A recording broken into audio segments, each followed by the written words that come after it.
Hello. All right, so I've already talked about this general theme, um, but I guess I'm just gonna keep. I mean, I've been on this theme my whole life, so not gonna stop. But like basically about why the Democrats, are not leftist, and why we shouldn't expect them to be leftist. Um, like the left technically began like at least with the title of the left.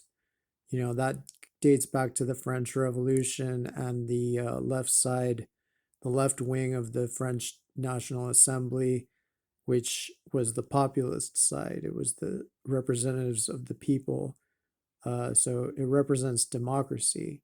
So leftist means, so, in that sense, I guess like linguistically, it makes sense to think of the Democratic Party as leftist, because if it was genuinely democratic, it would be genuinely leftist. But by the same token, the other major party is the Republican Party, which basically means the same thing. The left side was the Democratic Republican side. Republicanism means popular representation. It tends to be broader usage, not as specific as democracy. Democracy tends to mean that the poor people can vote too, whereas republicanism, can mean kind of any representative system, even if it's somewhat, even if it's a limited franchise. But all democracies are republics, basically, and yeah, all democracies are republics.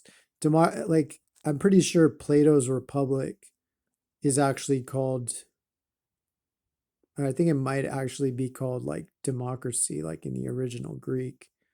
But I think at least in some instances they are just used as translations. Like republic is Latin, democracy is Greek. Um, Democracy, it's from uh, the roots. Demos means the people, and then democracy means like rulership, governance, and then republic is from, I think, res publica, which basically means like the shared public. I don't know. It's derived from the word public and kind of like the public thing or something like. But it's, in practice tends to mean the same thing. So, in theory, the Democrats and Republicans should be leftist parties based on their names and based on their origins. Both parties were founded as explicitly leftist parties.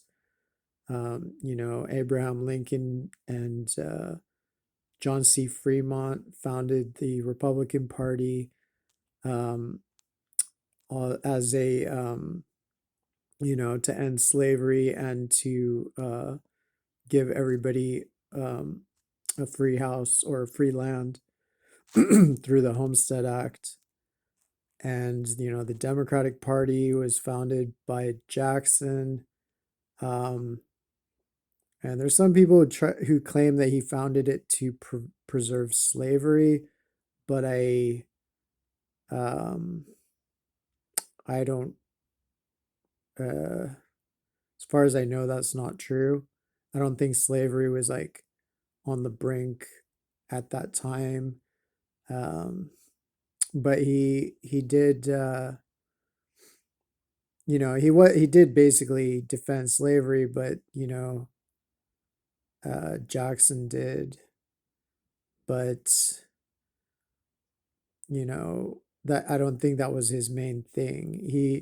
He kind of just viewed it as that he knew that there was no way the South would allow slavery to be, or he believed, there was no way the South would allow slavery to be abolished without a very bloody civil war, which would kill off half the country. And so, based on that, he just uh, was against abolitionism. And he was right in that sense. Like a lot of people did die, and so be that as it may. But the ways in which he was a leftist, um, of course, he was also very uh, terrible in terms of his treatment of Native Americans, his treatment of the Cherokees and others. But in both those stances, he was largely, uh, I don't know, he was, um, I mean, I guess he could argue that those were the democratic things because a bunch of people wanted the Cherokees to be kicked out so they could have their land, and because it was seen as that the Cherokees had helped Britain to kill Americans in the American Revolution, and and then with slavery that he viewed it as like a states' rights issue.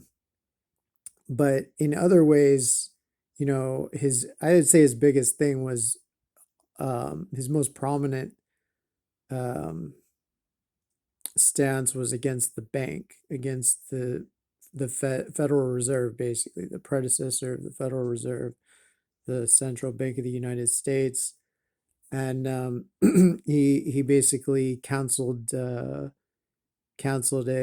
He I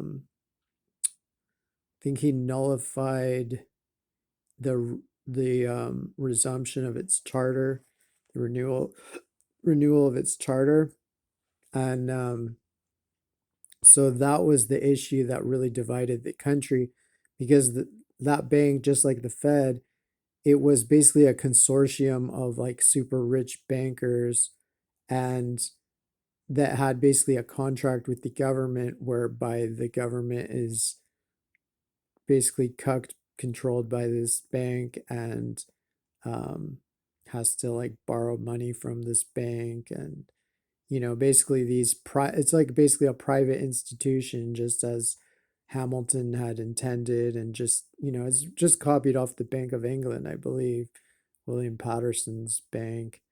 And it's basically a way to for private for the financial elites of the country and the world to control the government.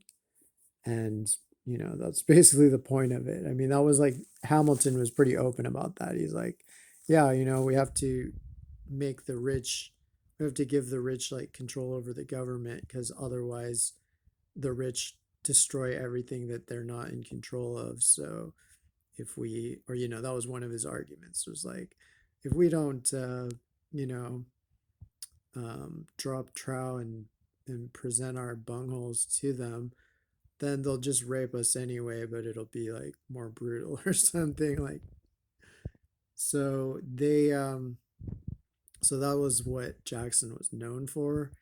And but like in that sense, like he was considered to be on the left, and on the bank issue he was on the left.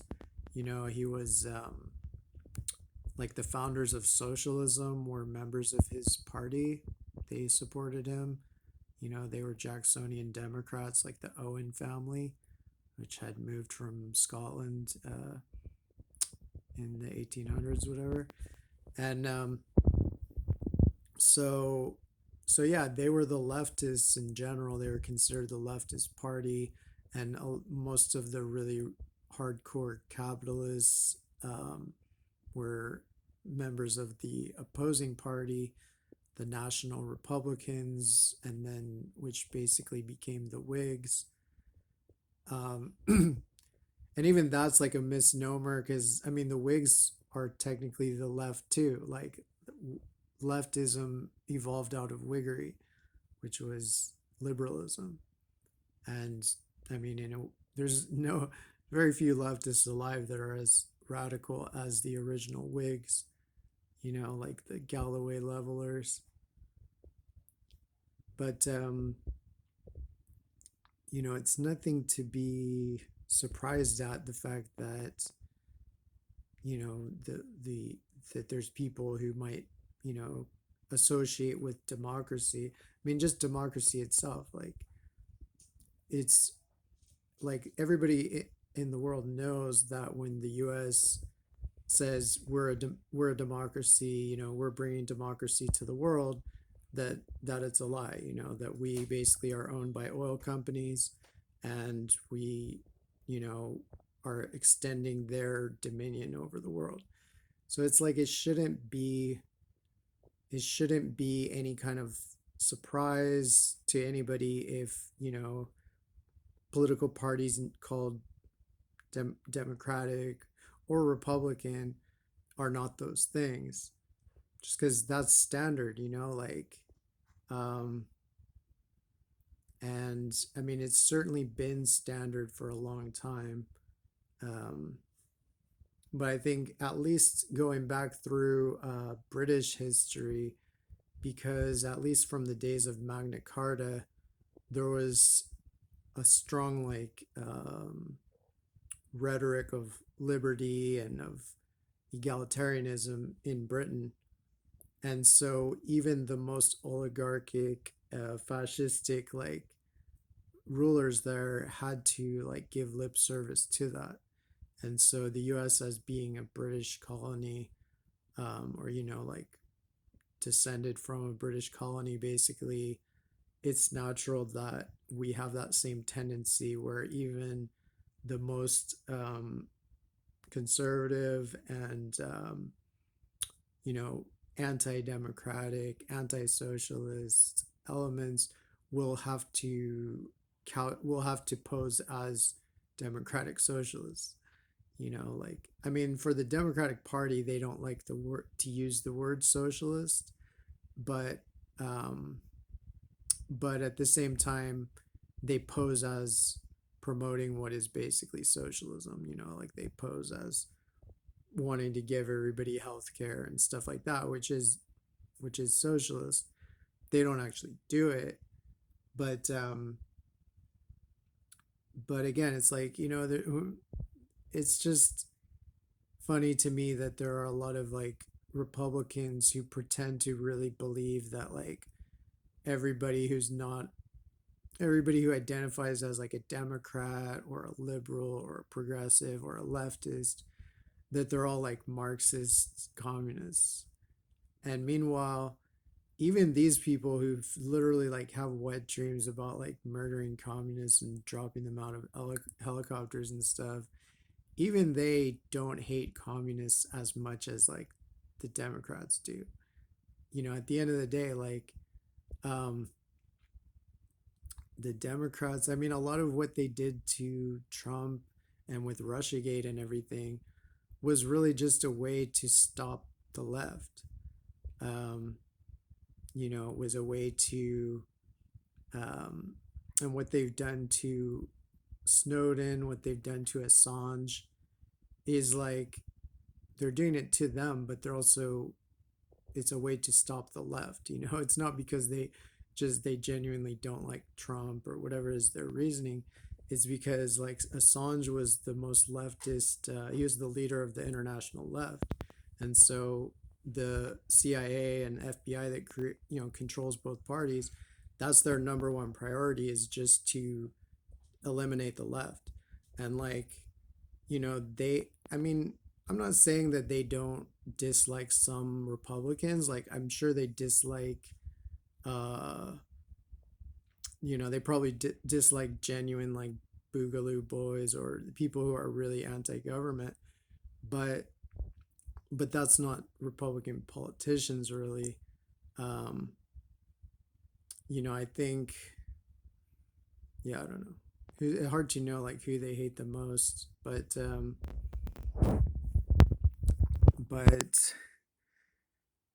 I mean, it's just like, it's silly for people who really want to, I don't know. I think it's a losing proposition. Like, even if you just say from a purely, um, you know, rational point of view of just saying that, well, if you if we, like, from a, Republican side, like, well, we know that the Democrats are evil, reptilian, like, pedos and all this stuff, but like, but to sell it to the boomer American, sheeple, we have to pretend it's about communism, and that we're stopping the Reds, and we're stopping, we're stopping the Karl Marx and everything. So they have to, like Tucker and uh, Shapiro and Rubin, all these people have to always present these people as like Marxists, that George Soros and all these people. I mean, I wouldn't say that there's no, I mean, I think Marxism should be critiqued and everything, but, and there are ways in which Marxism leaves itself too open to being co-opted by fascists. Um, but it's silly to pretend that like that's what the problem. Like the world was fine before Karl Marx came along, and before that, like there was just full transparency, and like just full democracy, or just the benevolent, enlightened Republican, you know, technocracy or oligarchy or something, aristocracy. I mean, there was a, oligarchy, but I'm just saying, like, it's silly to pretend that people who are just pretty much standard oligarchs that you could find in any century throughout history, to say, oh well, they're Marxists, and that's the explanation, is all these people, like all these corporations, just because they changed their Twitter um picture for BLM or something, like they're Marxists, and that's what explains like everything about them, is, all these corporations, they're just a bunch of Marxists. And like it's I find it's I don't know, probably disingenuous again. Like I doubt like they really believe that those people are Marxists or whatever. Um I myself am not really a Marxist. Like I could be considered a Marxist on some level, and that I agree with enough of his main points that probably in most arguments I would be on his side, but not every argument by far. Um, but it was my cousin, uh, Jenny von, how what is her name? Jenny von. Anyway, my Campbell, like my mom's a Campbell. Her maiden name was Campbell.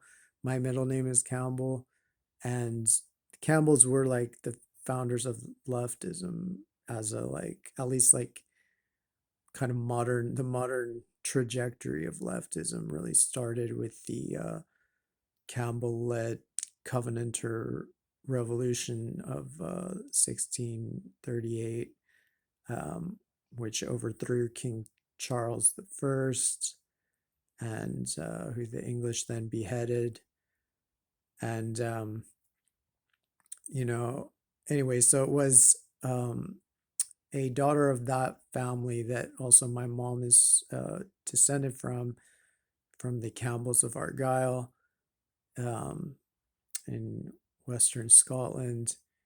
Um, that, you know, she had either some branch of the family, I guess, had settled in Germany, I'm assuming, or Austria or somewhere.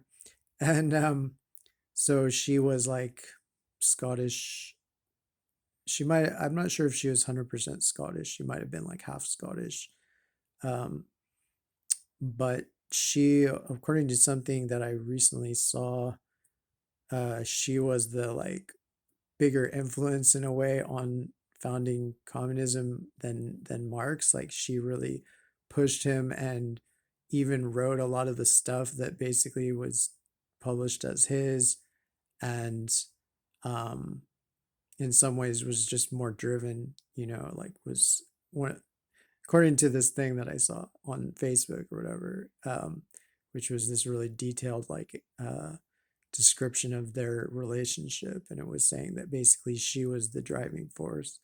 So um but anyway, the way that they really screwed up is just like not being expressly libertarian enough, like leaving it open to, I mean, just basically not even like not even seeming to value individual liberty, like treating as if you can have democratic power without having personal power, which is absurd because what is a democracy but, a symphony of distinct voices and powers. And like, so if there's no freedom to have an opinion individually, then there can't be democracy, because then there's just a bunch of people that can't even have an opinion, so they can't do anything. Like, um, you need the individual freedom in order to have any kind of collective freedom. So like, so that's something where, and I'm sure that he's probably less, he probably did give more praise to like freedom than his critics uh would give him credit for. But anyway, like he just, in general, like the major ways in which his philosophy differs from the modern capitalist ethos, on most of those points I would tend to agree, like at least in terms of that, housing should be a human right, and that there should be, um, I just think, especially over land and resources, there should be much more democracy and equality, and that, human rights and the well-being of workers should be put first. Um, and but anyway, yeah, like it's just funny to me, like all these people who are like, well, all these companies are just Marxist or whatever. Like, like it's just like, in a way, those companies are the real capitalists, and all these like conservatives are not. The conservatives, like Marx would say, like Marx would describe the bourgeoisie, or yeah, bourgeoisie, the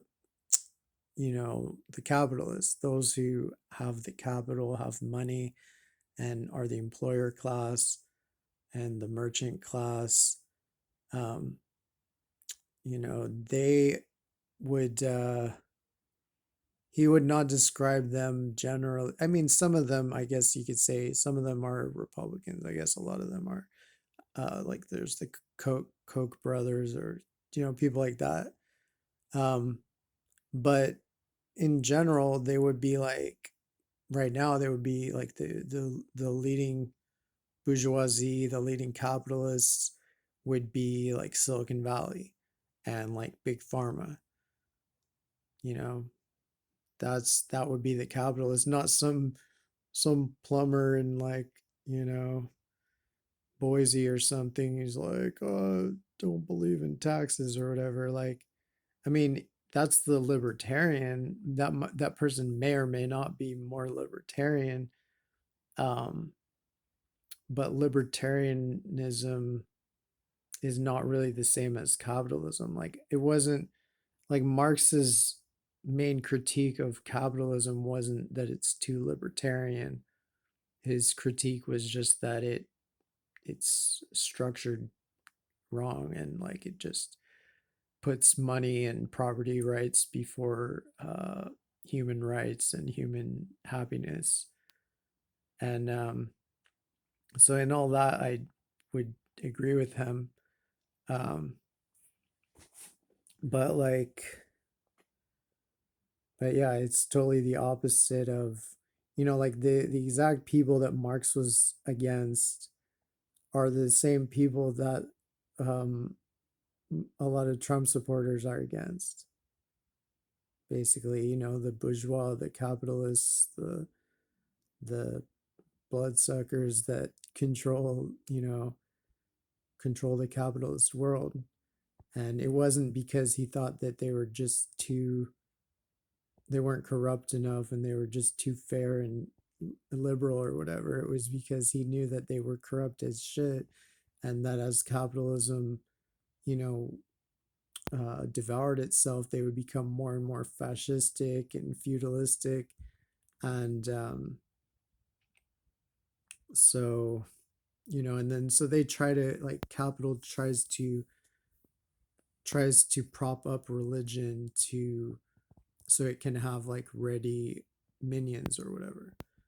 And in some ways that's what the Republicans are supposed to be. They're the people who think that Jesus was a capitalist or whatever, like they have they have Christianity without the Christianity. It's just like an identity. It just means you hate those liberals and commies and you're a Christian or something. So that's what they're supposed to be, good minions. But in times like this, the Democrats are better minions because the Democratic Party has just become so fake and been so fake for so long that the majority of the people in it understand that it is the capitalist party, that it is the party of the real, like, bourgeoisie. And or it is at least one of the parties of it's but in many ways it has become the party of the bourgeoisie. It's the party of the Bush Republicans. And whereas the Republican Party has become, even more than before, the party of the dispossessed, in a way, like the rural and lower income Americans. Um and so yeah, like the it's just not a surprise, like that they would pose as being better than they are. That bad people would not just be like, "Hi, we're bad people." We we basically believe in, like, exploiting you in any way possible. Um, because it just wouldn't sell very well. Like, even monarchs who are unelected, they tend to have better PR than that. They say, "Oh well, I was put on this throne by the god or by the gods to help, bestow blessings upon the populace or something." It's like Hume said that, like, nations are ruled by opinion. Um, meaning that without the goodwill of the populace, uh, a, a populace cannot be ruled. They at least they need to hoodwink a significant portion of the population. Um, of course, now that becomes increasingly unclear because of the technological control that they have over us. So you could say that technically one person could, like, one person could basically kill the whole world with technology that we have nowadays. Maybe they could already do that in ancient times, but, like, one person could say, "Hey, I'm the president. I'm going crazy. I got my fingers on the nukes, and I'm just gonna, like, control everybody." And they have the NSA. They have everybody's um, cell phones tracked and everything. So nowadays, maybe they could rule with only like 2% of the population on their side, but it would be a much different scenario. They would have to um, change their tactics a lot. So, so yeah, they do make some effort to try to pretend that they're not scum, but it's like, the thing is, Okay, I think it's cutting me off, or I don't know. Been going on for a while here, kind of high. So I'll just end it here. All right. Good day to you, and assalamu alaikum.